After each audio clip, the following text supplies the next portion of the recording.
আচ্ছা, তাহলে সিস্টেম হচ্ছে হিসাবের সুবিধার্থে বা আমাদের পরিবর্তনের হিসাব করার জন্য বা রিসার্চের জন্য আমরা পরিবেশ থেকে যেই অংশটাকে আলাদা করে বিবেচনা করে নেই যে এই অংশটুকু আমরা ক্যালকুলেশন করব, সেইটুকু হচ্ছে আমাদের জন্য সিস্টেম। যেমন আমি উদাহরণ দিছিলাম যে একটা তাপগতীয় সিস্টেম হতে পারে একটা পিস্টন একটা সিলিন্ডার, সিলিন্ডার পিস্টন একটা তাপগতীয় সিস্টেম হতে পারে। আবার একজন কেমিস্টের জন্য একটা টেস্ট টিউব একটা সিস্টেম, মানে ওই অংশটুকু হিসাব সে করছে। তাহলে পরিবেশ থেকে আমরা যেইটুকুকে আলাদা করে নিচ্ছি হিসাবের সুবিধার্থে, সেই অংশটুকু আমাদের জন্য হচ্ছে বিবেচ্য অংশটুকু হচ্ছে আমাদের সিস্টেম। এখন এই সিস্টেম তিন প্রকার হতে পারে, আমি গত ক্লাসে বলছি এটা, সেটা হচ্ছে উন্মুক্ত সিস্টেম যেখান থেকে শক্তি এবং পদার্থ দুটাই লেনদেন হতে পারে পরিবেশের সাথে। যেমন আমি বলছিলাম যে খোলা পাতিলে রান্না করা এক ধরনের উন্মুক্ত সিস্টেম, কারণ পাতিল থেকে কিছু কণা বের হয়ে যাচ্ছে বাষ্প আকারে, আমি চাইলে কিছু কণা সেখানে প্রবেশ করাতে পারছি, আবার তাপও ওই পাতিলের মধ্যে প্রবেশ করানো হচ্ছে, আবার পাতিল থেকে কিছু তাপ কিন্তু উপর থেকে বিকৃত হয়ে বের হয়ে যাচ্ছে। তো এটা একটা উন্মুক্ত সিস্টেম। বদ্ধ সিস্টেম হচ্ছে যেখান থেকে শুধুমাত্র শক্তি বের হতে পারবে বা শক্তির লেনদেন হবে, বাট পদার্থের লেনদেন হবে না, সেটা হচ্ছে বদ্ধ সিস্টেম। সেই বদ্ধ সিস্টেম আমি বলছিলাম প্রেসার কুকার, যতক্ষণ না সেটা সিটি দেয় আর কি, সিটি দেওয়ার আগ পর্যন্ত প্রেসার কুকার একটা বদ্ধ সিস্টেম। এবং আরেকটা ছিল হচ্ছে বিচ্ছিন্ন সিস্টেম, যেটা একবারে পরিবেশ থেকে টোটালি বিচ্ছিন্ন। সেটা একটা কি হতে পারে, চায়ের ফ্লাক্স বা যেটাকে আমরা সায়েন্টিফিক্যালি বলি থার্মোফ্লাক্স। থার্মোফ্লাক্সে কি হয় যে আমরা চায়ের ফ্লাক্স হিসেবে যেটাকে চিনি, যে সেটার মধ্য থেকে তাপও বের হতে পারে না, শক্তিও বের মানে শক্তিও তো বের হতে পারে না, আবার কোনো পদার্থ বের হতে পারে না। এই তিনটা ধরনের সিস্টেম হতে পারে। এরপরে আমরা যেটা পড়ছিলাম সেটা হচ্ছে তাপগতীয় প্রক্রিয়া। তাপ গতীয় প্রক্রিয়া, প্রক্রিয়া বানানে কি প্রক্রিয়া। তাপগতীয় প্রক্রিয়া হচ্ছে চারটা। এক নাম্বার ছিল হচ্ছে সমতাপীয় বা সমউষ্ণ। সমউষ্ণ প্রক্রিয়া ছিল প্রথমটা আমাদের। সমউষ্ণ, সমউষ্ণ বানানটা কি উষ্ণ এরকম একটা মতো না? হ্যাঁ, সমউষ্ণ প্রক্রিয়া। দ্বিতীয়টা হচ্ছে সমউষ্ণের পরে হচ্ছে রুদ্ধতাপীয় প্রক্রিয়া।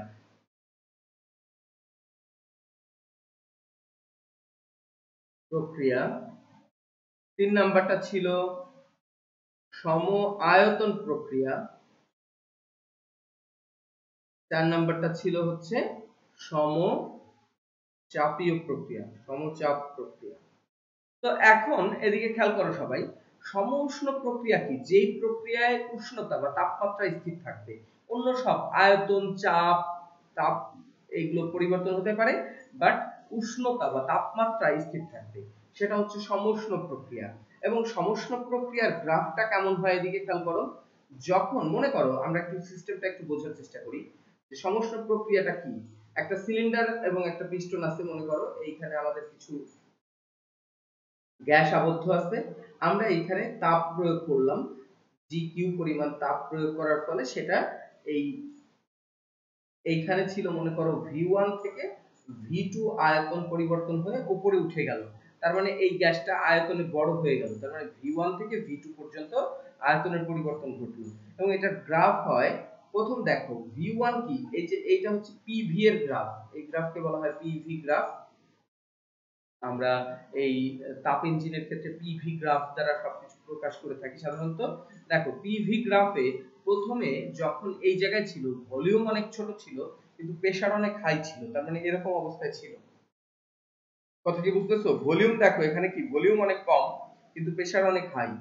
তারপরে যখন এটা অনেক উপরে উঠে গেল তখন দেখো ভলিউম বেড়ে গেছে, কিন্তু ভলিউম বাড়লে কি হবে, প্রেসার কি হবে,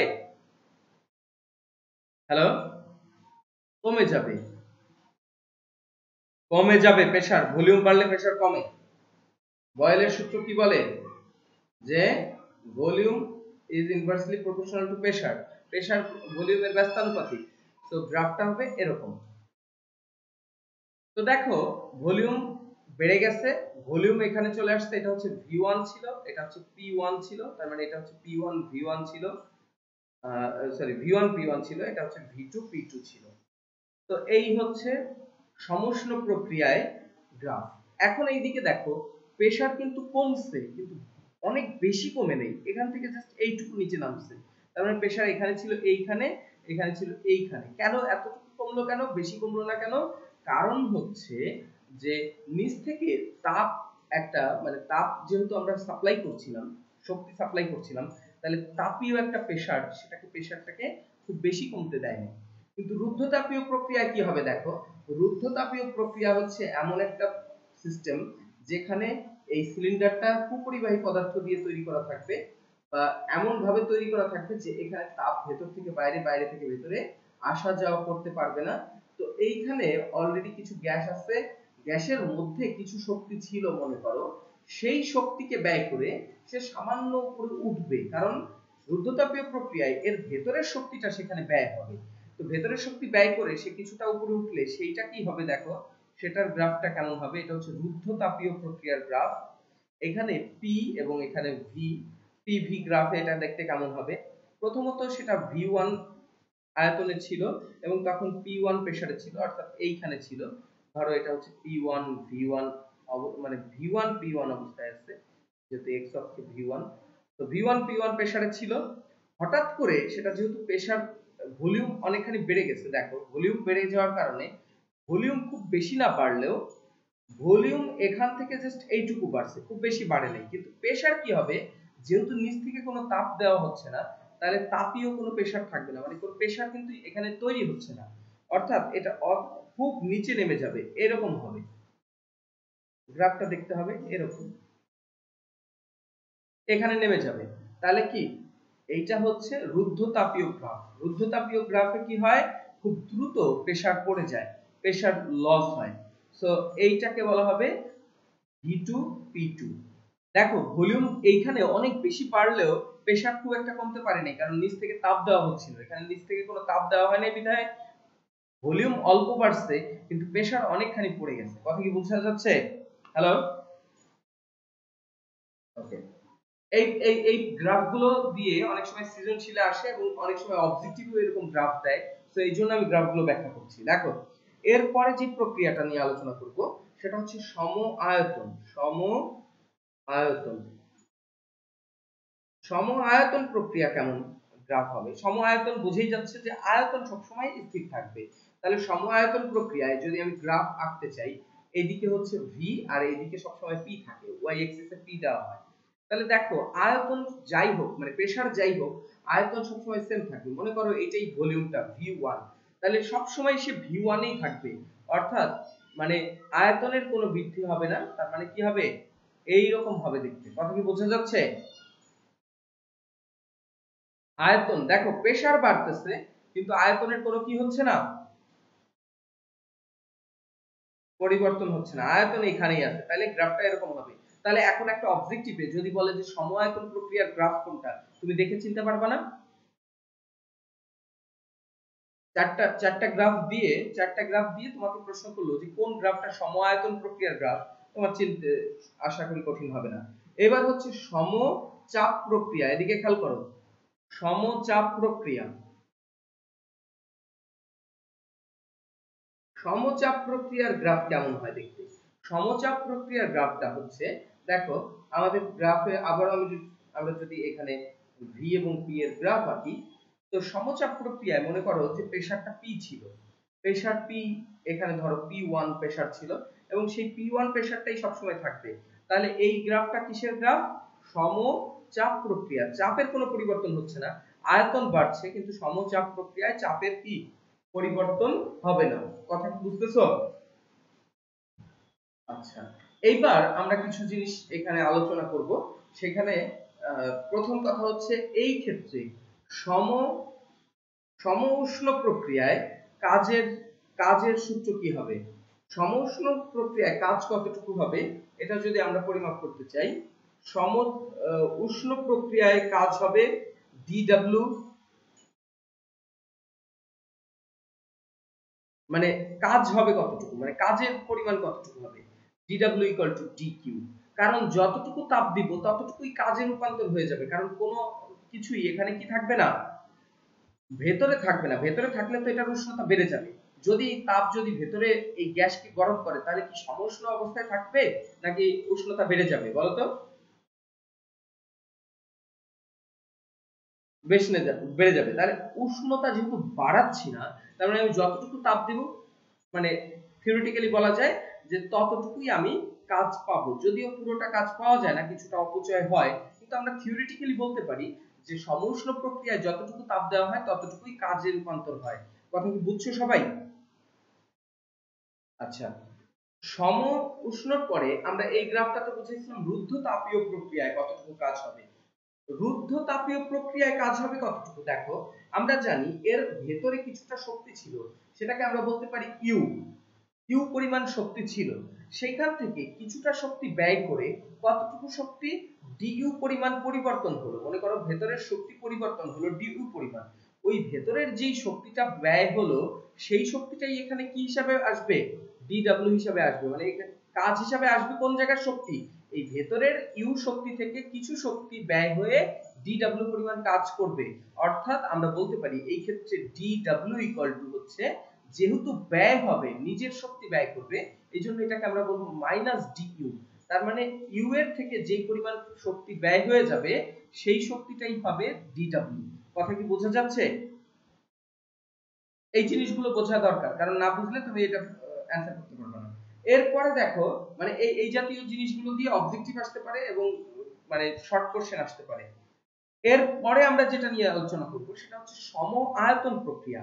দেখো, আমরা এই ক্ষেত্রে একটা পিস্টন সিলিন্ডারের উদাহরণ যদি আমরা টানি, তাহলে আয়তন দেখো, এই পিস্টনটা এখানে ছিল, পিস্টনটা কিন্তু এখানেই থাকবে, কারণ আমরা কি বলতেছি আয়তনের কোনো পরিবর্তন হবে না। আয়তন পরিবর্তন না হওয়া মানে পিস্টন কি আর উপরের দিকে উঠবে? উপরের দিকে কি উঠতে পারবে এটা? যদি পিস্টনের সরণ না ঘটে, পিস্টনের সরণ না ঘটা মানেই হচ্ছে আয়তন শূন্য, বা সরি আয়তনের পরিবর্তন শূন্য। অর্থাৎ এখানে কাজের পরিমাণ, কাজ কতটুকু হবে, শূন্য পরিমাণ কাজ হবে। বোঝা যাচ্ছে? হুম, এখানে এটা প্রেসার বাড়াবে, এর ভিতরে প্রেসার বাড়বে, যেটা আমরা প্রেসার কুকারে করে থাকি। প্রেসার কুকারে কি করি, ঢাকনাটাকে সিল করে লাগাই দিই, সেটা কি প্রক্রিয়ায় কাজ হয় তাহলে? সমায়তন, গুড। এরপর আমরা তাহলে সমায়তন প্রক্রিয়া কি হয়, যা শক্তি দেওয়া হয় সব শক্তি ভেতরে ডিইউ বৃদ্ধি করে। তার মানে যতটুকু আমি শক্তি দিচ্ছি ডি, আমরা বলতে পারি ডিকিউ ইকুয়াল টু, এই প্রক্রিয়ার ক্ষেত্রে ডিকিউ ইকুয়াল টু কি তাহলে, ডিইউ। বোঝা যাচ্ছে? মানে যতটুকু শক্তি দিচ্ছি পুরোটাই কোথায় যাচ্ছে, অভ্যন্তরীণ শক্তি হিসাবে জমা হচ্ছে। এইখানে আমরা আরেকটা নতুন সিদ্ধান্ত এখানে লিখে রাখতে পারি। তার মানে এটা হচ্ছে সমায়তন প্রক্রিয়া dw = 0, অতএব dq = du। কথা বুঝতেছো? কারণ আমাদের সূত্র কি ছিল, দেখো এই এই কথাটা আমরা অন্য আরেক ভাবে বলতে পারি, যেহেতু মানে আমাদের তাপগতিবিদ্যার প্রথম সূত্র বলে dq = du + dw, এটা আমরা গত ক্লাসে দেখছি। যেহেতু dw 0, অতএব dq = du। এটা খুব সিম্পল একটা ব্যাপার। তো আমরা বলতে পারি এটা 0 হওয়ার কারণে এই dq = du। তার মানে যা শক্তি দেব সবই ভেতরে জমা হবে, বাইরে কোনো কাজ হবে না।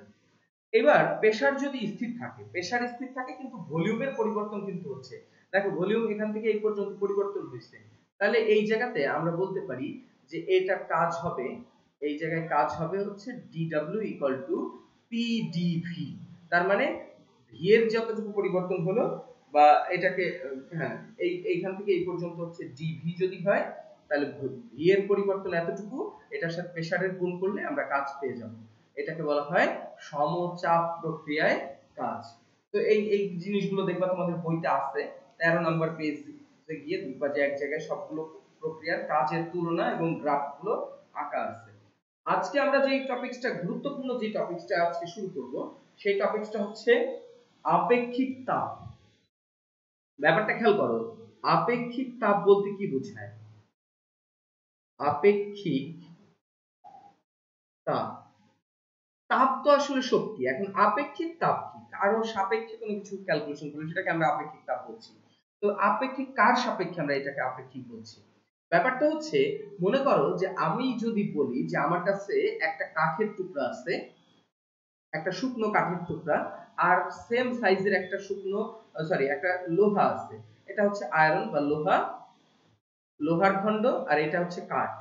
তোমাকে যদি আমি প্রশ্ন করি যে আমি এই কাঠকে 1 ডিগ্রি সেন্টিগ্রেড গরম করতে চাই, মানে এটা 25 ডিগ্রি সেন্টিগ্রেডে আছে, আমি 26 ডিগ্রি করতে চাই, 1 ডিগ্রি সেন্টিগ্রেড বৃদ্ধি করতে চাই, টেল 1 ডিগ্রি সেন্টিগ্রেড, এইটাকেও 1 ডিগ্রি সেন্টিগ্রেড বৃদ্ধি করতে চাই তাপমাত্রা, তাহলে তোমরা বলো যে এইটাতে আর এইটাতে কি সেম তাপ দিতে হবে না বেশি কম দিতে হবে বলো তো?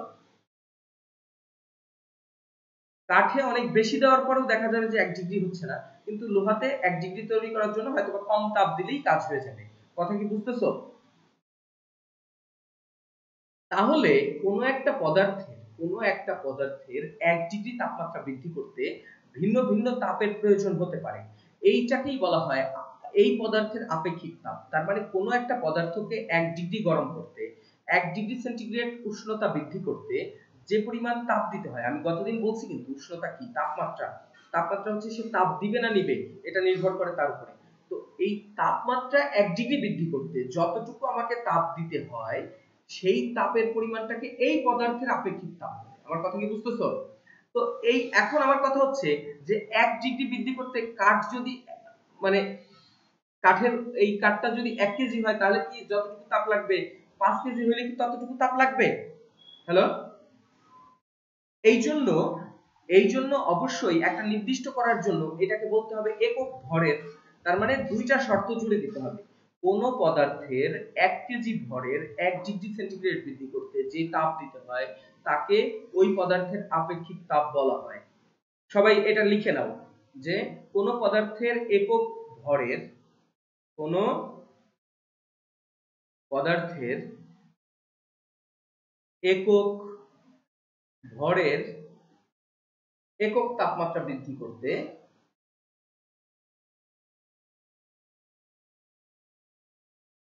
করতে যে যে পরিমাণ তাপ প্রয়োগ করতে হয় বা যে পরিমাণ তাপ প্রয়োজন হয়, যে পরিমাণ তাপ শক্তি প্রয়োজন হয়,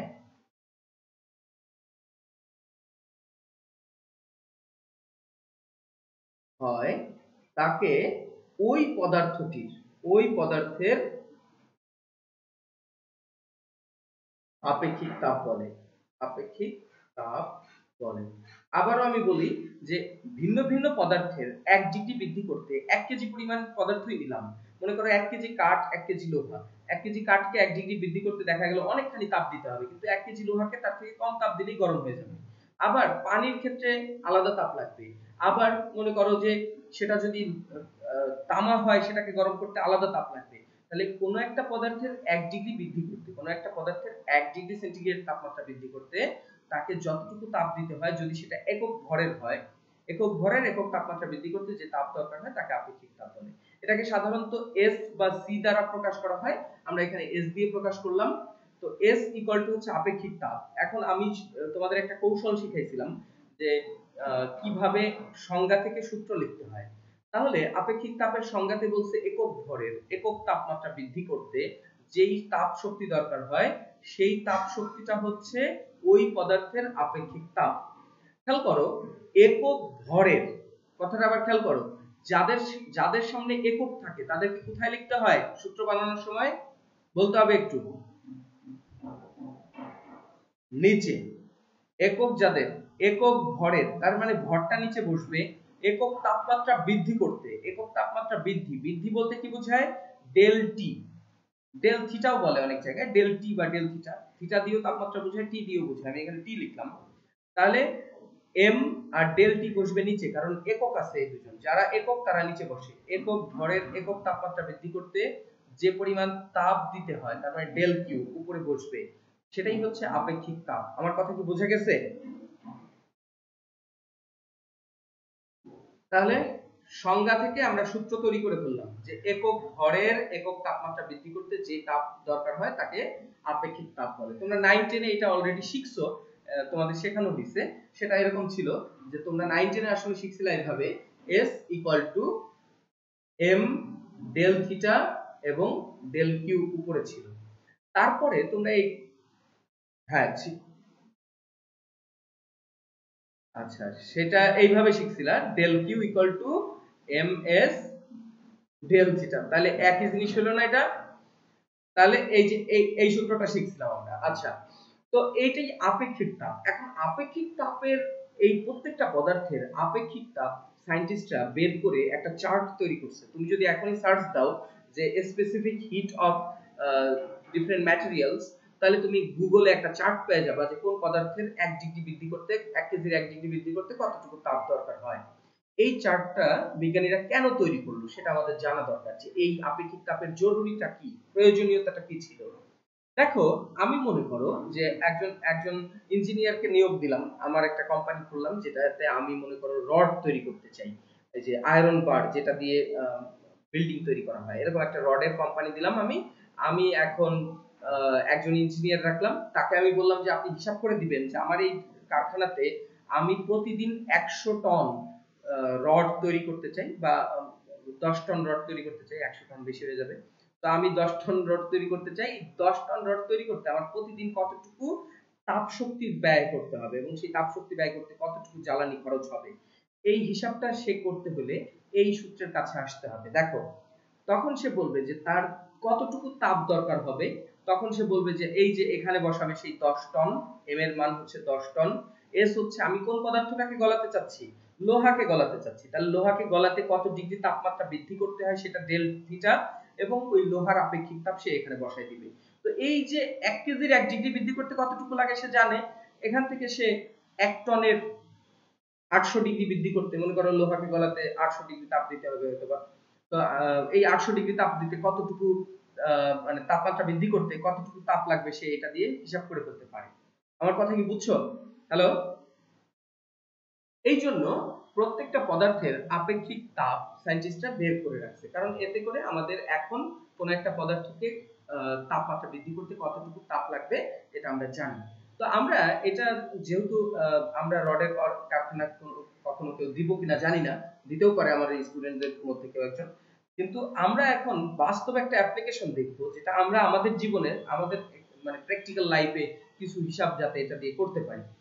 দেখো, আমরা একটা জিনিস কিন্তু তোমরা 9 10 মুখস্থ করছো, যে পানির আপেক্ষিক তাপ,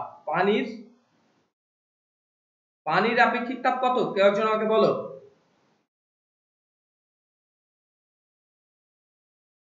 4200, হ্যাঁ, না না 4200 ওটাই ঠিক ছিল আপেক্ষিক তাপ। ওইটা ওইটা ওইটা ওইটা অন্য আরেকটা, ওইটা বরফের সুপ্ত তাপ। আচ্ছা, পানির আপেক্ষিক, আচ্ছা 4200 এটাই সঠিক, এইদিকে খেয়াল করো। পানির পানির আপেক্ষিক তাপ S হচ্ছে 4200। এখন এই জায়গা থেকে আমি আরেকটা জিনিস শিখে আসি, যেটার একক কি। একক দেখো, আমরা জানি যে এই কটার একক লিখে দিলে সঠিকভাবে একক হয়ে যাবে, অতএব এককটা আমরা এখান থেকে আগে শিখে আসি। এককটা কি, উপরে বসবে কি জুল, নিচে কেজি, আর বসবে কেলভিন। তাহলে এটার একক হচ্ছে জুল পার কেজি কেলভিন, পার কেজি কেলভিন, এইভাবে লেখো, কারণ পার কেজি পার কেলভিন না লিখে পার কেজি কেলভিন, তার মানে আমরা বুঝতেছি জুল নিচে কেজি কেলভিন গুণ হবে। তাহলে এটার একক কি মনে রাখতে হবে, নাকি এইভাবে সূত্র থেকে আমরা বলতে পারবো, বলো দেখি। এইবার দেখো, এই যে আপেক্ষিক তাপ, এই যে পানির আপেক্ষিক তাপ 4200, এটা মানুষ কেন প্রথম আবিষ্কার করছিল এটা আমি একটু বলি। প্রথম দিকের মানুষের কি প্রয়োজনে ছিল এটা, তোমরা হয়তোবা জানো যে প্রথম দিকের ইঞ্জিন হিসাবে মানুষ আবিষ্কার করে কি ইঞ্জিন বলো তো? Steam engine. স্টিম ইঞ্জিন যেটাকে বাষ্প ইঞ্জিন বলে, বাষ্প ইঞ্জিন চালিত স্টিম ইঞ্জিন হচ্ছে, আমি যেটা বলছি এটা খেয়াল করো। স্টিম ইঞ্জিন ছিল কি, স্টিম ইঞ্জিন হচ্ছে যেটা হচ্ছে বাষ্প চালিত ট্রেন চলতো। তো বাষ্প চালিত ট্রেনে কি করা হতো, যে বাষ্প উৎপন্ন করে ট্রেনকে চালানো হতো। তো এই সময় মানুষের কাছে এরকম সূত্র ছিল না, মানুষ ট্রেন ঠিকই আবিষ্কার করে ফেলছে, ট্রেন তৈরি করে ফেলছে, কিন্তু তাদের কাছে অ্যাপ্রোপ্রিয়েট কোনো সূত্র নাই যে কতটুকু তাপ দিলে কতটুকু গাড়ি চলবে, এটা ছিল না। এরকম করে বয়লার বিস্ফোরণ ঘটে ইংল্যান্ডে কয়েকবার, বা একটা বড় ধরনের বিস্ফোরণ ঘটে 1800 সালের দিকে, সম্ভবত 1800 1700, আমার সাল মনে থাকে না। তখন মানুষ তাগিদ অনুভব করে যে না, আমাদের একটা সূত্র তৈরি করা দরকার যে কতটুকু তাপ দিলে আমি কতটুকু কাজ পাবো। তখন থেকেই এই যে তাপগতিবিদ্যায় যা যা শিখছো, এই সূত্রগুলো আবিষ্কার করা শুরু করে মানুষ। তো আমরা আজকে দেখব যে পানির আপেক্ষিক তাপ 4200, এটা থেকে আমরা কি কি হিসাব করতে পারি। তো আমরা ঢাকা শহরে যারা থাকি তারা বেশিরভাগ ক্ষেত্রেই দেখা যায় যে পানিকে আগে ফোটানো হয়, তারপরে কোনো একটা ফিল্টারে দিয়ে ফিল্টারিং করা হয়। যদিও এখন আপডেট কিছু ফিল্টার আসছে যে ফিল্টারগুলো ফোটাতে হয় না। তো আমরা ধরে নিলাম যে বেশিরভাগ মানুষ যেটা করে সেটা হচ্ছে পানিকে আগে ফোটায় তারপর ফিল্টার করে। তো আমরা এখন হিসাব করব যে আমাদের বাসাবাড়িতে আমরা যে পানি ফুটাই, সেই পানি ফুটাইতে আমরা কত শক্তি ব্যয় করি, সেটা আমাদের কিভাবে হিসাব করা লাগবে। দেখো যে del Q equal to M S del theta. আমার কথা কি বুঝতেছো সবাই? আমরা এই সূত্র ইউজ করে আমাদের পানি ফুটাতে কতটুকু শক্তি ব্যয় করতে হয় সেটা আমরা বের করতে পারবো। সেটা কিভাবে দেখো, আমরা ধরে নিলাম যে আমরা বাসাবাড়িতে যেটা করি, সাধারণত আমি যেটা দেখছি সেটা হচ্ছে অ্যালুমিনিয়ামের একটা কলসি ইউজ করতাম। আমরা আমাদের মেসে যখন থাকতাম তখন অ্যালুমিনিয়ামের একটা কলসি ইউজ করা হতো। ওই কলসির মধ্যে প্রায় 15 থেকে 20 লিটার পানি ধরতো। ওই পানিটা সহকারে ওই কলসি বসিয়ে দেওয়া হতো এবং পানি ফুটে ওটা ফোটার পরে ওটা অফ করে দেওয়া হতো। সো এক কলসিতে আমরা ধরতে পারি যে 20 লিটার পানি ধরবে। এই 20 লিটার পানিকে আমরা ফোটাবো। তো আমাদের বাসায় কিন্তু অনেক সময় 20 লিটারের বেশিও পানি ফোটানো হয় একদিনে। তো আমরা আজকে জাস্ট হিসাব করব যে 20 লিটার পানি ফোটাতে আমাদের কত শক্তি আমরা ব্যয় করি। তাহলে আমরা একটা এস্টিমেট পাবো যে আমরা আসলে আমাদের রান্না বান্নাতে প্রতিদিন কত শক্তি ব্যয় হয়। তো এখন দেখো, আমরা বলছি যে আমরা বের করতে চাই ডেল কিউ, যেখানে সূত্র হচ্ছে এম এস ডেল থিটা। আমরা জাস্ট বলছি যে পানিকে আমরা ফুটাবো। তো তোমরা কেউ একজন ক্যালকুলেটর ধরবা এবং আমাকে এটা রেজাল্ট বলবা। এম হচ্ছে আমরা বললাম 20 লিটার, 20 লিটার পানি, অতএব আমরা বললাম যে 20 লিটার পানি ফোটাবো। অতএব এম সেখানে কি 1 লিটার পানির ভর 1 কেজি, সো 20 কেজি হবে না এটা। এস এর মান আমরা জানি যে 4200, একটু আগেই মানে আমরা এটা জেনে নিছি, joule per KG per kelvin, এইভাবে লেখা শ্রেয়, মাইনাস দিয়ে দিই। আচ্ছা, এরপর থিটা কত, ডেল থিটা কত। আমরা জানি যে রুম টেম্পারেচার সাধারণত 25 ডিগ্রি সেন্টিগ্রেড বা 27 ডিগ্রি সেন্টিগ্রেড, কোন কোন জায়গায় 23 ডিগ্রি সেন্টিগ্রেড বলে। আমরা ধরে নিলাম যে আমাদের রুমের টেম্পারেচার 25 ডিগ্রি সেন্টিগ্রেড ছিল, সেখান থেকে আমি 100 ডিগ্রি সেন্টিগ্রেড তৈরি করছি। তার মানে আমাদের ডেল থিটা কত? ডেল থিটা হচ্ছে আমাদের হচ্ছে 75 কেলভিন। কত কেলভিন? 25 থেকে আমরা পানি ফুটাইতে হলে কত ডিগ্রি সেন্টিগ্রেডে যাইতে হয়? আচ্ছা, পরিবর্তনের সময় কেলভিন এবং সেলসিয়াস একই, সেটা নিয়ে আমি পরে আলোচনা করব। পরিবর্তনের সময় ডিগ্রি এবং সেলসিয়াস একই হয়, সরি, ডিগ্রি এবং কেলভিন, সেলসিয়াস এবং কেলভিন পরিবর্তনের ক্ষেত্রে একই হয়। তো এখানে দেখো 75 কেলভিন, তাহলে আমরা এই কয়টা মান যদি এখানে বসাই দিই, তাহলে এম এর মান বসাও। এম এর মান হচ্ছে 20 গুণ 4200 ইনটু হচ্ছে 75। তাহলে আমরা 20 কেজি পানি ফোটাতে কতটুকু, মানে 20 লিটার পানি ফোটাতে আমাদের কতটুকু শক্তি ব্যয় হয়, এটা মোটামুটি একটা এস্টিমেট পেয়ে যাচ্ছি। কত এটা বলো তো, কত আসে সেটা আমাকে বলো।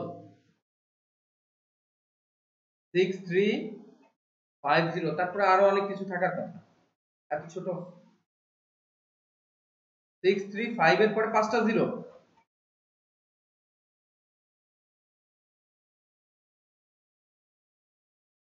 আচ্ছা, তাহলে এত জুল। 6363, দেখো এদিকে দেখো, 63 5টা জিরো মানে কত আসতেছে? একক, দশক, শতক, হাজার, অযুত, লক্ষ, 63 লক্ষ জুল আমাদের ব্যয় হচ্ছে। তো এখনো আমরা আসলে এটা ফিল করতে পারিনি যে আসলে এই শক্তিটা আসলে কত হিউজ শক্তি। কারণ আমরা কারণ 1 জুল কতটুকু এটা হয়তো আমরা অনেকেই জানি না। তো এটাকে ফিল করানোর জন্য আমি আরেকটা কাজ করব। এই শক্তিটাকে ব্যয় করে, এই সেম শক্তি দিয়ে আমি একজন মানুষকে যদি আকাশের দিকে ছুঁড়ে মারি, একজন মানুষ বলতে তোমাদের তোমাদের ভেতরের একজন মানুষ, যে কোনো একজনকে আমি ধরো এই শক্তি দিয়ে আকাশের দিকে নিক্ষেপ করব, মানে সোজা উপরের দিকে নিক্ষেপ করব, সে কত উপরে উঠবে এটা যদি আমরা জানতে পারি, তাহলে মোটামুটি একটা মানে ধারণা পাবো যে এই শক্তিটা আসলে কত শক্তি, কত উপরে একজন মানুষকে উঠানো সম্ভব।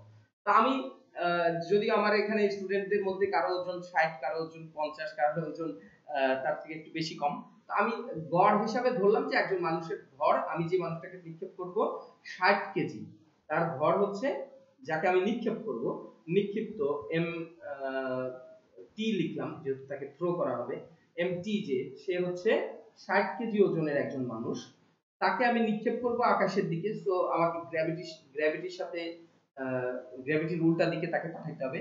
জি হচ্ছে 9.81 মিটার পার সেকেন্ড স্কয়ার। আর আমি চাই যে কত উচ্চতায় তাকে আমি পাঠাবো এবং সেখানে আমি কত শক্তি ব্যয় করব সেটা আমরা একটু আগে জানি। কত শক্তি? ডেল কিউ কত? ডেল কিউটাই হচ্ছে আমাদের এখানে এনার্জি, সেই এনার্জিটা হচ্ছে 6350, তাই না? এত জুল। এই শক্তিটা ব্যয় করে আমি কত উপরে উঠাতে পারবো সেটা আমি এখন হিসাব করতে চাচ্ছি। তাহলে আমাদের সূত্র হচ্ছে E mgh। দেখো এখান থেকে h চলে আসবে, তাহলে আমরা বলতে পারি E/mg। তাহলে এখান থেকে কত আসে তোমরা আমাকে বলো। এটা ডিভাইডেড বাই হচ্ছে 60 ইনটু 9.81। তো এটাকে একটু ব্র্যাকেটে দিও, এটা ভাগ দিয়ে ব্র্যাকেটে এটা দাও, কত হয় দেখো, কত মিটার উপরে সে ওঠে আমাকে বলো, দ্রুত বলো।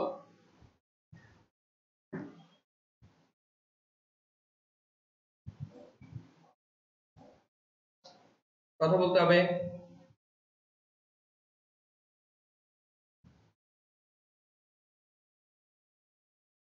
শারিয়ার বলো।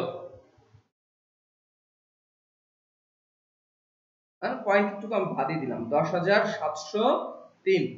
আচ্ছা, এত মিটার উপরে উঠবে, তাহলে আমরা তাকে যদি 1000 দিয়ে ভাগ করি তাহলে এটা বলা যায় 10.703 কিলোমিটার। তার মানে তুমি বাসাতে, তোমার বাসায় যদি 20 লিটার পানি কোনোদিন ফোটাও, তাহলে বুঝবা যে সেই শক্তি দিয়ে তোমাকে আকাশের দিকে নিক্ষেপ করলে তুমি ওই শক্তিতে 10 কিলোমিটার উপরে উঠতে পারবে। তাহলে আপাতত একটা আন্দাজ হলো কিনা যে কতটা শক্তি ব্যয় হয় পানি ফোটাতে। এবং এই যে হিসাবটা আমরা করলাম, এইভাবেই আসলে হিসাব করা হয় যে কতটুকু শক্তি দিয়ে কতটুকু কাজ পাওয়া যাবে। এই শক্তি দিয়ে কাজের পরিমাণ নির্ণয় করার জন্যই এই সূত্রগুলো, তোমরা সেটা সেটা পরে আলোচনা করব। আমরা আগে এই এই অধ্যায়ে আমরা এই সূত্রগুলো যেগুলো করছি, এগুলো আবিষ্কার হয়েছিল এই কতটুকু শক্তি দিয়ে কতটুকু কাজ পাওয়া যায় এটা নির্ণয়ের জন্যই। তোমরা দ্রুত নেক্সট অংশে চলে আসো, নেক্সট পিরিয়ডে।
আচ্ছা, আমরা যেখানে ছিলাম সেখান থেকে আবার শুরু করি।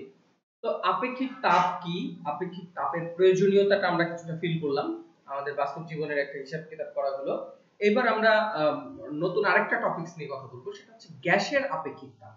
দেখো, তরল এবং কঠিনের ক্ষেত্রে আপেক্ষিক তাপ একটাই। কারণ দেখো, আমি যদি এক খণ্ড কাঠ নেই মনে করো, বা এক খণ্ড লোহা নিলাম, এটা একটা কঠিন পদার্থ।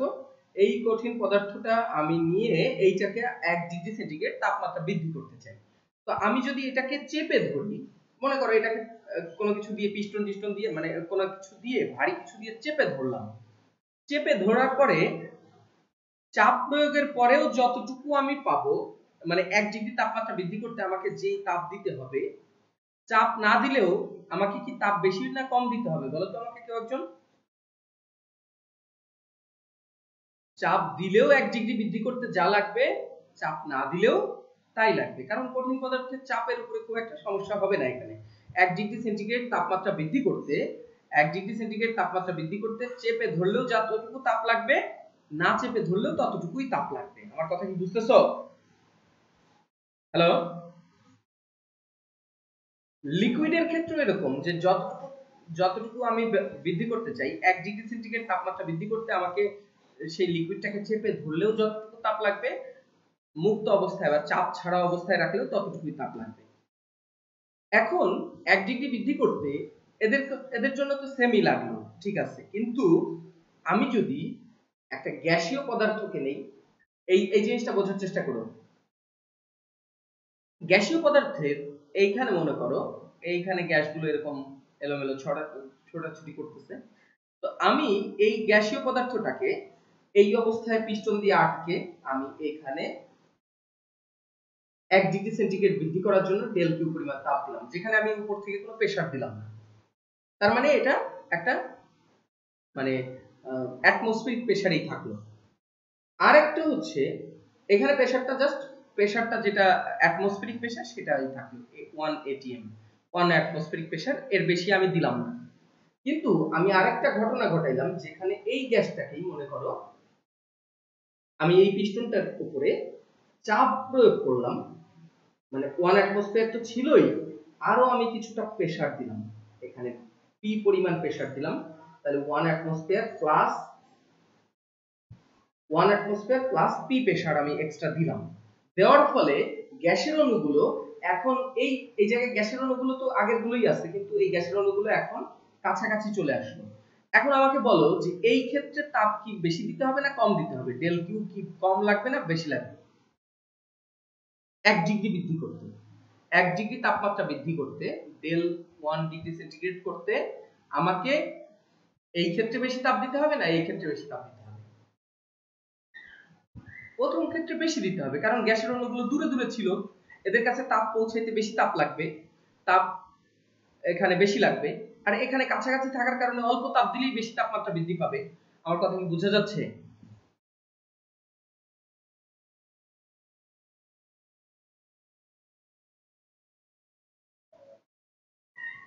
তরল গ্যাসের না, আমি বলছি কঠিন পদার্থের আর তরল পদার্থের একই থাকে। কঠিন এবং তরলের একটাই, কঠিন পদার্থের আপেক্ষিক তাপ একটাই, সেটা এস। পানির জন্য দেখো একটাই, সেটা হচ্ছে এস 4200, এটার কোনো ভিন্নতা নাই, 4200 কিলো মানে joule per KG per kelvin, এটা একটাই। কিন্তু এর ক্ষেত্রে গ্যাসের ক্ষেত্রে সেটা দুইটা, কারণ একটা হচ্ছে চাপ ছাড়া, আমি যদি চাপ না দিই তাহলে একরকম লাগে, একরকম তাপ লাগে, আর যদি আমি চাপ দিয়ে ধরি, চাপ দিলে সেখানে একটু কম লাগে। তাহলে এই যে দুইটা, গ্যাসের ক্ষেত্রে আপেক্ষিক তাপ তাহলে কয়টা হলো? গ্যাসের ক্ষেত্রে আপেক্ষিক তাপ দুই ধরনের, একটা হচ্ছে এক্সট্রা চাপ না দিয়ে, আর একটা হচ্ছে এক্সট্রা চাপ দিয়ে। এবার দেখো এক্সট্রা চাপ না দিলে সবসময় কত কত প্রেসার থাকে, সেই ক্ষেত্রে প্রেসারের মান কত? Hello? 1 atmosphere, always 1 atmospheric pressure থাকে। তার মানে প্রেসার কি বাড়াচ্ছি আমি এখানে? প্রেসারটা কি এখানে কি কনস্ট্যান্ট না? এই জন্য এইটাকে বলা হয় specific hit at constant pressure, specific hit at constant pressure. এবং এটার ক্ষেত্রে যে এস, সেই এস কে কি দিয়ে প্রকাশ করা হয়? সিপি। কি দিয়ে প্রকাশ করা হয়? সিপি দ্বারা প্রকাশ করা হয়, এটা কনস্ট্যান্ট প্রেসার নির্দেশ করে। আচ্ছা, এই হ্যাঁ চাপ স্থির থাকে, যে আমি বায়ুমণ্ডলীয় চাপ ছাড়া অন্য কোনো চাপ দিচ্ছি না, তো এখানে সিপি। আর এই ক্ষেত্রে দেখো আমি এক্সট্রা প্রেসার দিয়ে এটাকে কি করছি, এই জায়গায় পিস্টনটাকে স্থির রাখতেছি, পিস্টনটাকে উপরের দিকে উঠতে দিচ্ছি না, প্রেসার দিয়ে রাখছি। তাহলে এই ক্ষেত্রে এটাকে বলা হবে কনস্ট্যান্ট। কি কি কনস্ট্যান্ট আছে এখানে বলো তো? Volume, volume. এই জন্য এটাকে বলা হয় কনস্ট্যান্ট ভলিউম। এটা হচ্ছে স্পেসিফিক হিট আয়তন স্থির, এই জন্য এটাকে কি দিয়ে প্রকাশ করা হয়? সিভি। তাহলে এটা হচ্ছে আপেক্ষিক তাপ স্থির চাপে, আর এটা হচ্ছে স্থির আয়তনে। আপেক্ষিক তাপ স্থির আয়তনে।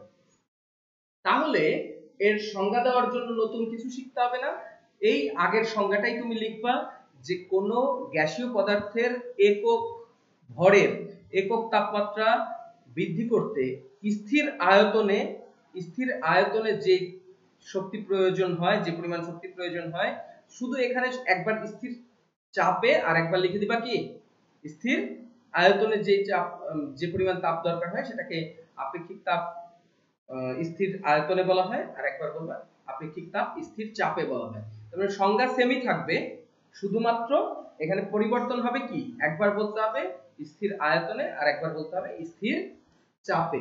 কথা কি বুঝছো? আর এক মোল, হ্যাঁ একক পরিমাণ বলছি, যেহেতু পরিমাণ বললে মোলও বোঝায় কেজিও বোঝায়, সো গ্যাস যেহেতু মোলে পরিমাপ করা হয় সেহেতু এটা মোলার আপেক্ষিক তাপ বলে। অর্থাৎ সিপি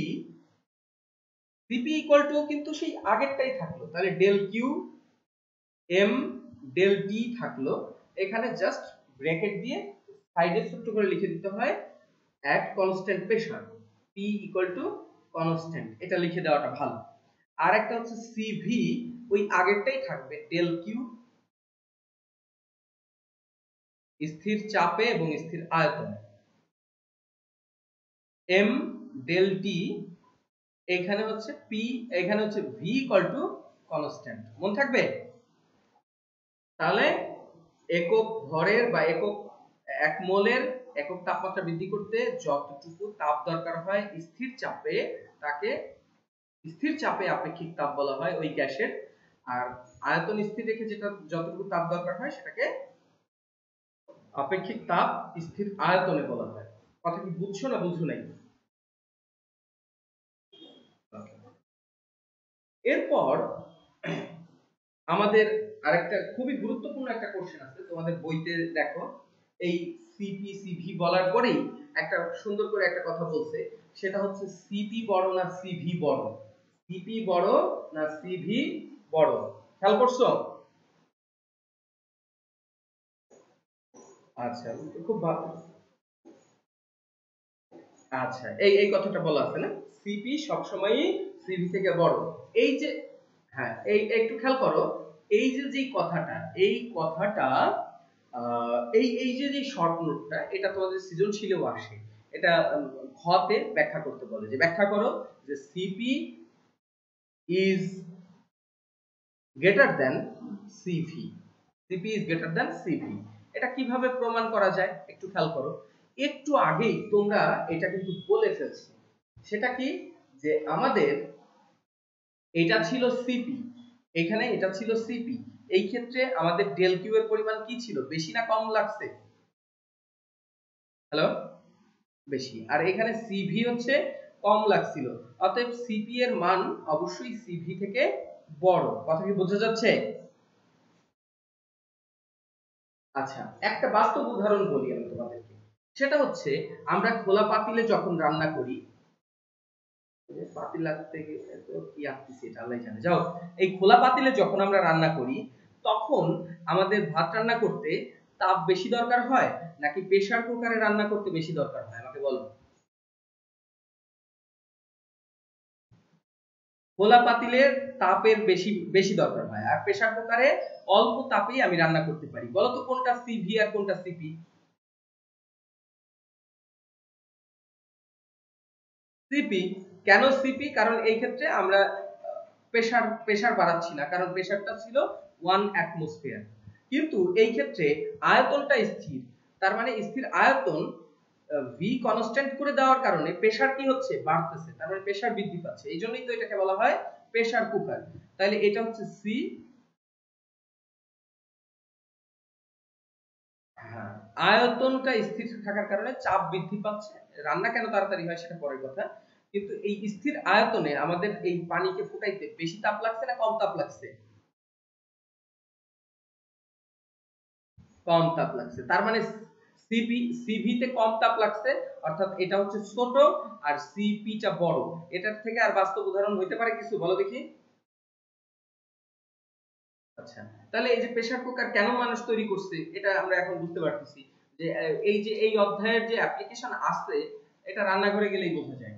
আর তাপগতিবিদ্যা তো আমাদের রান্নাঘরে প্রতিদিনই কাজ চলতেছে, তাপগতিবিদ্যা, কারণ তাপ ছাড়া তো আর আমরা রান্না করতে পারছি না। তো সিপি কেন সিভি থেকে বড় তার একটা মোটামুটি আইডিয়া আমরা পেয়ে গেছি। এবার আমরা শিখব অভ্যন্তরীণ শক্তির পরিবর্তন কতটুকু হয়, অভ্যন্তরীণ শক্তির পরিবর্তন কিভাবে আমরা পরিমাপ করতে পারি। তো আমরা বললাম যে আমরা সূত্র জানি, যে আমরা আমরা এখন অভ্যন্তরীণ শক্তির পরিবর্তন মাপতে চাই, কারণ এই যে আমি যখন তাপ দিচ্ছি তখন এটা অভ্যন্তরীণ শক্তি বৃদ্ধি পাচ্ছে।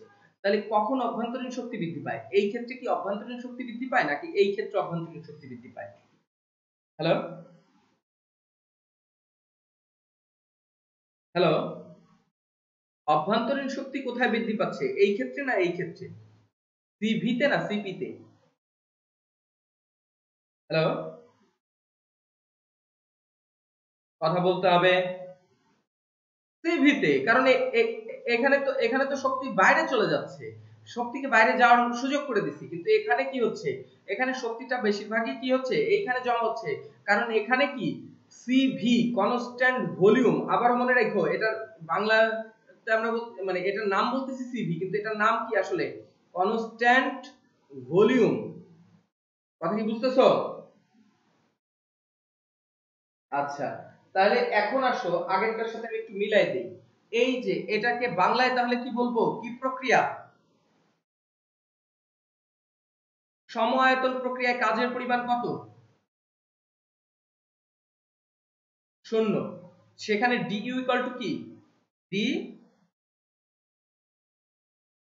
DQ equal to DU. আচ্ছা, এইবার আসো আমরা বলতেছি যে সমআয়তন প্রক্রিয়ায় ডিইউ ইকুয়াল টু ডিকিউ, আর ডিকিউ ইকুয়াল টু আমরা একটু আগে সূত্র শিখছি এম এস ডিটি, কারণ এম এস ডেল টি হচ্ছে ডেল কিউ হলে, আর ডিটি ডিকিউ হলে ডিটি।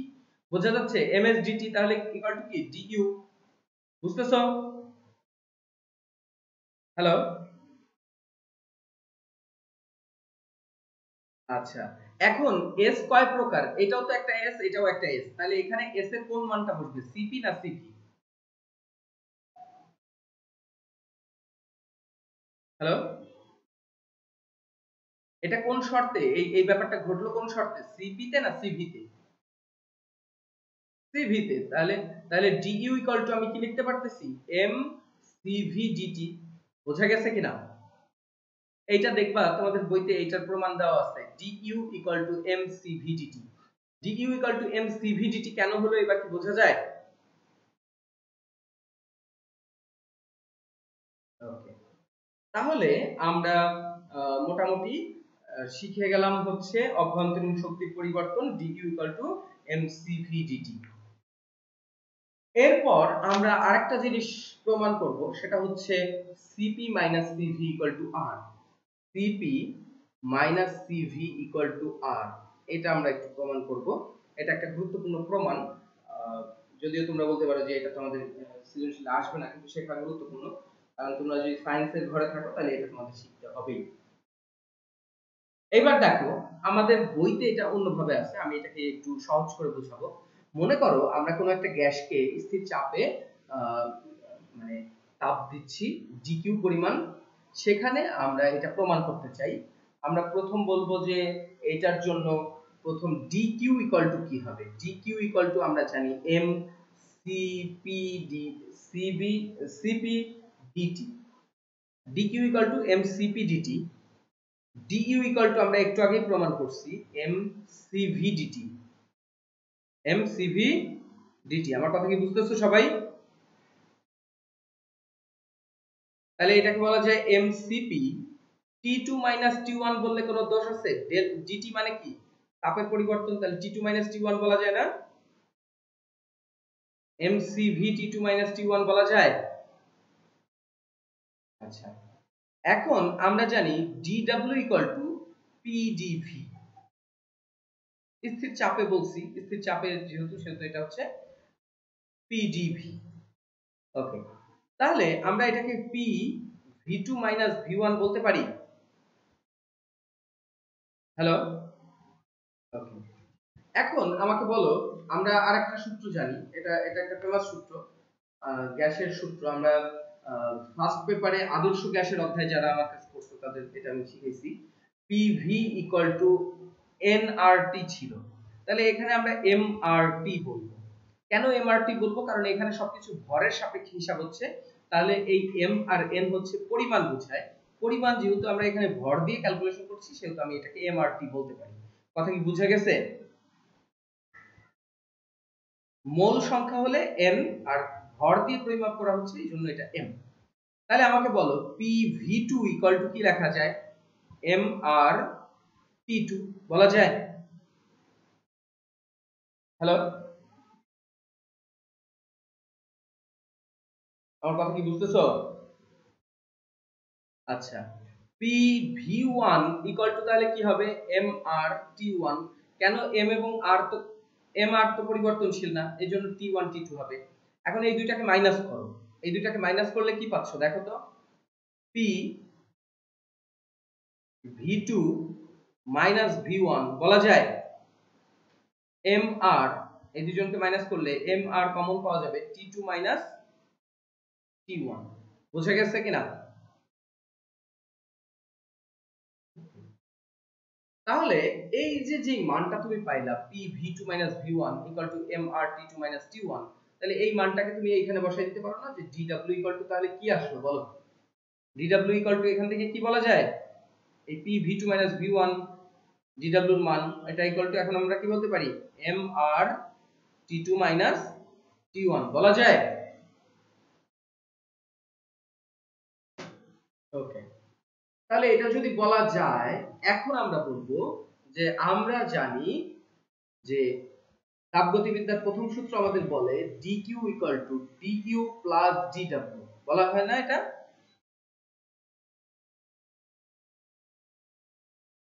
আচ্ছা, dq এর মান বসায় দাও mcp t2 t1 equal to, এটা কি বলা লাগবে? mcv t2 t1, এবং dw ইকুয়াল টু হচ্ছে প্লাস mr t2 t1। মান বসাইছি জাস্ট। এখন উভয় পক্ষে যা কমন আছে, কমন নিয়ে কেটে দিলে এই পাশে থাকে cp, এই পাশে থাকে cv প্লাস r। অতএব কি হয়? cp cv equal to r। এই পর্যন্ত কি বুঝছো কিনা সবাই? আমাকে বলো।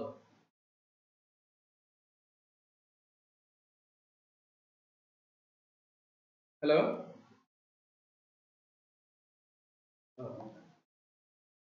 তো এই সিপি এবং সিভি অনুপাতকে পয়সনস রেশিও বলা হয়। পয়সনস রেশিও বা যেটাকে আপেক্ষিক তাপের অনুপাত নামেও ডাকা হয় এটাকে, সেটা হচ্ছে গামা। গামা ইকুয়াল টু হচ্ছে CP by CV. CP by CV কে কি বলা হয়? গামা। আমার কথা কি বুঝছো? আচ্ছা, gamma equal to CP by CV. তো এই gamma equal to CP by CV কি? তাহলে স্থির চাপে আপেক্ষিক তাপ আর স্থির আয়তনে আপেক্ষিক তাপ, এবং এটা থিওরিটিক্যালি প্রমাণ করা যায় যে সিপি এবং সিভির মান এর যে অনুপাত, সেটা হচ্ছে এক পারমাণবিক গ্যাসের ক্ষেত্রে, এক পারমাণবিক গ্যাসের জন্য এটার মান হবে হচ্ছে এক পারমাণবিক গ্যাসের ক্ষেত্রে গামার মান হবে 1.67, দ্বিপারমাণবিক গ্যাসের ক্ষেত্রে গামা, এটা হচ্ছে মোনো অ্যাটমিক, এটা হচ্ছে ডাই অ্যাটমিকের জন্য হবে 1.40, এবং গামার মান তিন পারমাণবিক হলে হবে 1.33। এটা থিওরিটিক্যালি প্রমাণ করা যায়। এখন এটার গুরুত্বটা একটু আমি বলি। এইটা দিয়ে আমরা গ্যাসকে নির্বাচন করতে পারবো যে ওই গ্যাসটা কি এক পারমাণবিক, দুই পারমাণবিক, তিন পারমাণবিক। এটা কিভাবে আসলে আমি দেখাচ্ছি একটু পরে। তো আমরা মনে করো যে একটা গ্যাস নিব, সেটাকে স্থির চাপে কতটুকু তাপ লাগে 1 ডিগ্রি বৃদ্ধি করতে, সেটা আমরা সিপি, এটা প্র্যাকটিক্যালি বের করা যাবে কিনা? হ্যালো, মনে করো আমাকে আমাকে একটা গ্যাসের স্যাম্পল এনে দিল একজন। তো আমি এখান থেকে একক পরিমাণ একটা গ্যাস নিলাম একটা টেস্ট টিউবে নিয়ে, সেটাকে আমি তাপ দিলাম 1 ডিগ্রি সেন্টিগ্রেড বৃদ্ধি করলাম, 1 ডিগ্রি সেন্টিগ্রেড বৃদ্ধি করতে স্থির চাপে কত তাপ লাগলো আর স্থির আয়তনে কত তাপ লাগলো, এটা আমরা দুইটা বের করলাম। বের করে এই দুটাকে যেই তাপ লাগলো সেই তাপ দুইটাকে ভাগ করলাম। তার মানে সিপি এবং সিভি বের করে আমি ভাগ করলাম, ভাগ করে মান পাইলাম যে 1.632 এরকম কিছু একটা আসলো। তাহলে আমার কাছে জানা আছে 1.6 হলে আমরা সেটাকে কয় পারমাণবিক গ্যাস বলবো বলো? এক পারমাণবিক। দেখো 67 কিন্তু আসে নাই, 632 আসছে, কিন্তু আমি বলবো যে ওইটুকু আমার কি এক্সপেরিমেন্টাল ইরর, যেহেতু 67 এর কাছাকাছি আসছে তাহলে ওটা এক পারমাণবিক। এখন এই আরেকটা গ্যাস এনে আমি এইভাবে দুইটাকে ভাগ করে দেখলাম যে মান আসছে 1.41, তাহলে আমি এটাকে কয় পারমাণবিক বলবো? 2 পারমাণবিক। আবার 1.33 আসলে আমি বুঝবো যে ওটা 3 পারমাণবিক গ্যাস। তো এইভাবে গ্যাসের হ্যাঁ বহু পারমাণবিক হলেও সেটা এই 1.33 হবে বহু পারমাণবিকের ক্ষেত্রে। 3 বা 3 এর অধিক হলে 1.33 বা এর কাছাকাছি হবে। এবং এই গামার মান দিয়ে আমরা শব্দের বেগ নির্ণয় করতে পারি, সেটা তোমরা শব্দের অধ্যায়ে গিয়ে পড়বা। এবং রুদ্ধতাপীয় ক্ষেত্রে আমরা জানি, রুদ্ধতাপীয় ক্ষেত্রে আমরা যেমন জানি সমষ্ণ ক্ষেত্রে PV কনস্ট্যান্ট, সমষ্ণ ক্ষেত্রে আমরা জানি PV কনস্ট্যান্ট, এটা হচ্ছে আইসোথার্মাল প্রসেসে বা সমষ্ণ প্রক্রিয়ায়, সমষ্ণ প্রক্রিয়ায় আর PV to the power gamma equal to constant, এটা হচ্ছে রুদ্ধতাপীয় প্রক্রিয়া। এজন্য এটা গামার গুরুত্ব এটা অনেক সময় আসে। রুদ্ধতাপীয় প্রক্রিয়ায় সূত্র হচ্ছে PV to the power gamma equal to constant. এবং আজকে আমি এই সূত্রটার প্রমাণ দিয়ে শেষ করব, PV to the power gamma equal to constant. তোমাদের কাছে কি খুব বোরিং লাগতেছে ব্যাপারগুলো?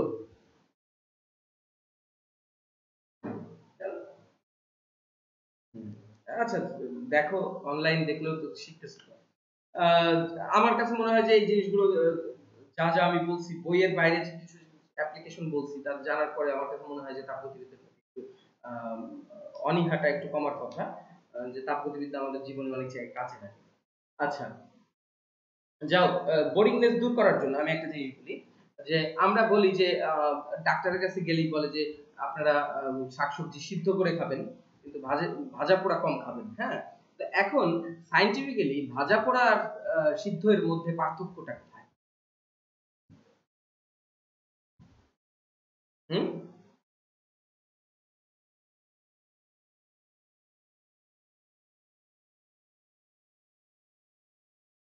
আচ্ছা আচ্ছা আচ্ছা, তুমি বায়োলজিতে চলে গেছো, আমি ফিজিক্সে থাকি। সেটা হচ্ছে যে কোন একটা জিনিসকে যখন আমরা ভাজি, আমি আমি কেন মানে বাসায় তেল না থাকলে কেন আমরা ভাজতে পারি না, পানি দিয়ে কেন ভাজা যায় না? এটা এটা এটা কখনো নিজে নিজে চিন্তা করছো যে আমি কেন পানির মধ্যে দিয়ে কেন ভাজতে পারলাম না, তেল দিয়েই কেন ভাজতে হয়?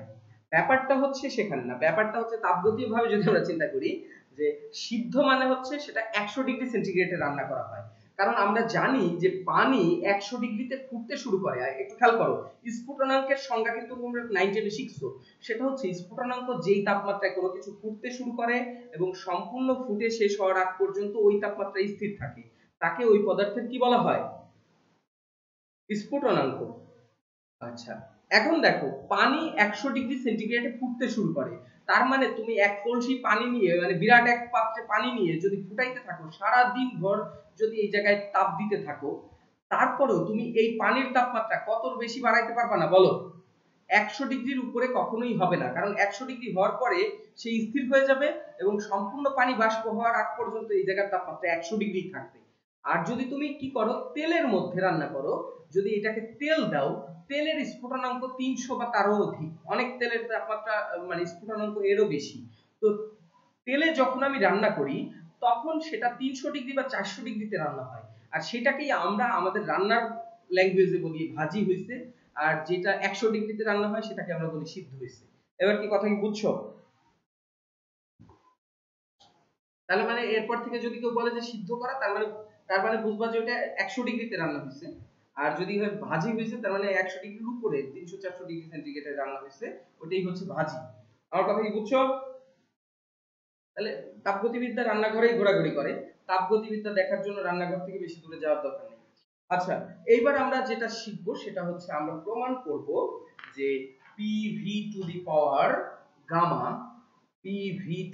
Gamma equal to constant. এইটা হচ্ছে আমাদের আজকের লাস্ট প্রমাণ এবং খুবই গুরুত্বপূর্ণ একটা প্রমাণ। তো এটা প্রমাণের জন্য আমরা এটা একটু আগেই বলছি, এটা কোন প্রক্রিয়ায়, একটু আগে আমি এখানে লিখছি, এটা কোন প্রক্রিয়ার ক্ষেত্রে?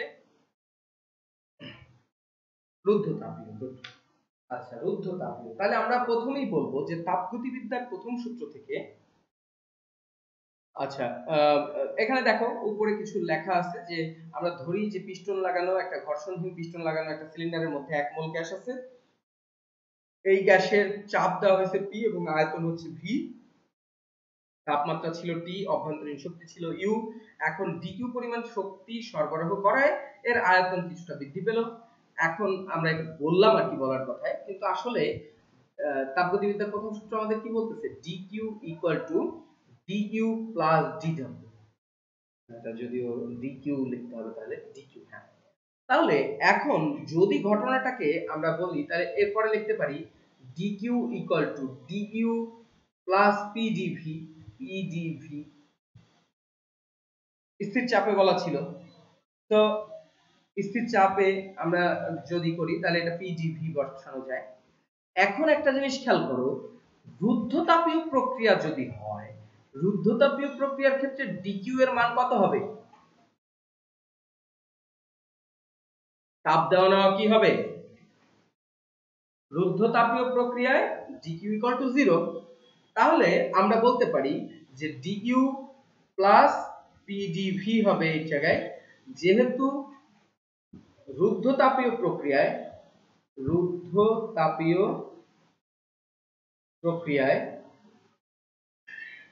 dQ ইকুয়াল টু 0, আমরা dQ ইকুয়াল টু 0 বসালাম।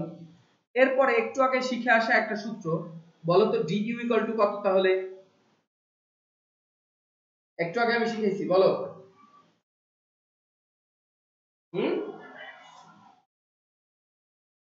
mCVdt, mCVdt। আচ্ছা, এখন এই ক্ষেত্রে 1 মোল হওয়ার কারণে mCVdt বা nCVdt, সেখানে mn এর মান 1 হয়ে যাবে। আমরা এখানে বলেই নিব যে 1 মোল গ্যাস, সেই ক্ষেত্রে এটাকে আমরা বলে দিতে পারি CVDT, কারণ ওইটার মান তখন 1 হয়ে গেছে। CVDT plus PdV। আমার কথা কি বুঝতেছো? হ্যালো, ওকে। তাহলে আমরা এখানে অতএব বলে দিতে পারি যে CVDT plus PdV equal to 0। কত? 1 মোল গ্যাসের জন্য, 1 মোল গ্যাস। মাইক্রোফোন মিউট রাখো সবাই। ওকে, তাহলে এই যে এইটা আসার পর আমরা এখন বলতে পারি, এইটা এক নং সমীকরণ দিয়ে রাখা দরকার হয়। এখন আমরা যেটা বলবো সেটা হচ্ছে যে 1 মোল আদর্শ গ্যাসের জন্য, আদর্শ গ্যাসের সমীকরণ, যেই সমীকরণটা সকল গ্যাসই মেনে চলবে, মানে আদর্শ সকল গ্যাস যেই সূত্র মেনে চলে, সেই সূত্র হচ্ছে PV ইকুয়াল টু কি? nRT। তাহলে n এর মান কত? এখানে একটু আগে বলছি 1 মোল গ্যাস, তাহলে n এর মান কত? হ্যালো, তাহলে PV ইকুয়াল টু কি হয়ে যাবে? RT। বুঝতেছো? এখন উভয় পক্ষকে আমরা v এর মানে t এর সাপেক্ষে, আমরা উভয় পক্ষকে এখন t এর সাপেক্ষে যদি ডিফারেন্সিয়েশন করি, তাহলে দেখো আমরা এরকম লিখতে পারি কিনা যে p রেখে dv dt প্লাস v রেখে dp dt কি হলো বলো তো? এখানে কোন সূত্রে ডিফারেন্সিয়েশন হইছে? uv এর সূত্রে। গুড। এবার r তো একটা কনস্ট্যান্ট, ইউনিভার্সাল কনস্ট্যান্ট, তো r রেখে dt ওভার dt কত হবে এটা? এখন দেখো সবার নিচে dt আছে, গায়েব করে দাও, তাহলে আমরা বলতে পারি যে pdv plus vdp equal to r dt। বা অন্যভাবে বলা যায় যে আমরা এই জায়গায় 1 হয়ে গেছে, এখান থেকে dt নিচ থেকে এনে আর এই জায়গায় r এর সাথে গুণ করে দিচ্ছি, বলা যায় না এটা? এবার এইবার দেখো এখান থেকে আমরা আসলে বের করতে চাই dt ইকুয়াল টু কত। dt ইকুয়াল টু কত বলো, p dv plus v dp divided by r। এটাকে আমরা 2 নং সমীকরণ বলবো, আমাদের 2 নং সমীকরণ।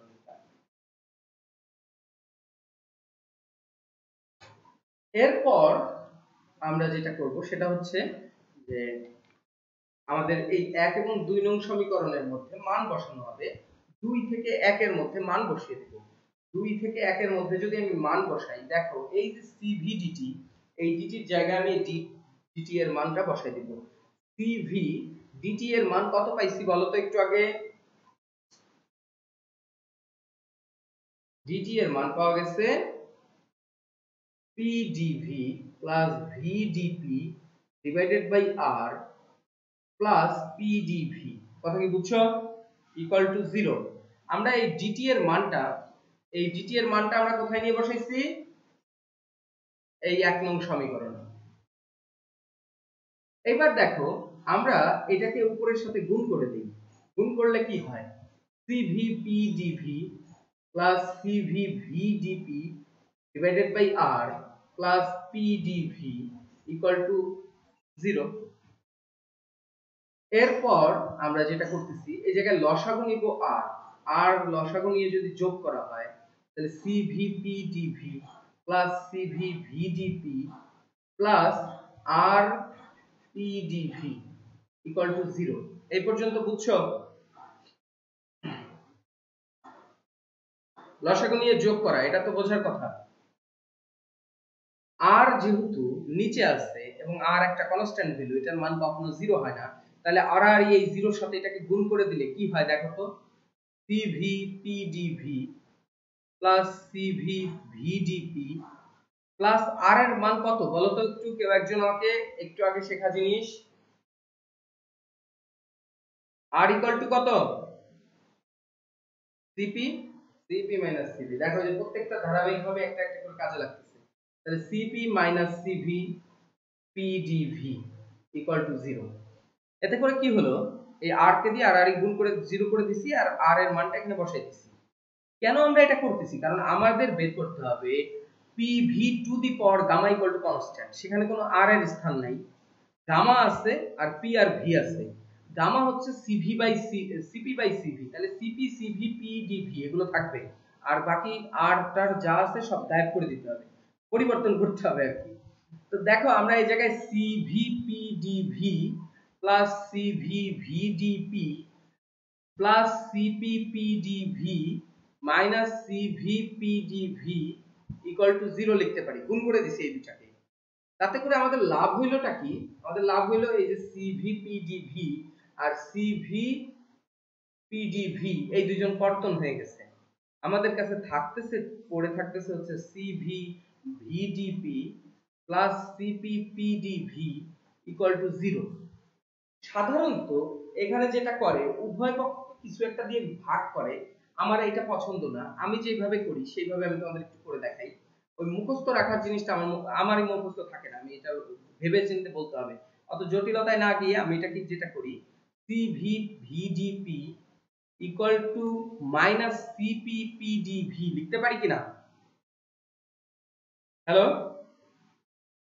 ওকে। এটাতে কি হবে, আমি দেখে দেখে চেঞ্জ করব, একবারে দেখে দেখে একটার পর একটা চেঞ্জ করতে পারবো। দেখো আমাদের এখানে আমি একটু আগে বলছি আমাদের গামা লাগবে। গামা ইকুয়াল টু কি বলতো?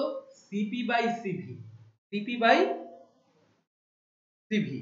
তাহলে বলো আমি কি সিপি কে সিভির নিচে নিব না সিভি কে সিপির নিচে নিব বলো? আচ্ছা, তাহলে এখানে লিখতেছি সিপি বাই সিভি। আমি দেখে দেখে চেঞ্জ করতেছি, যে এটাকে এই পাশে আনলাম।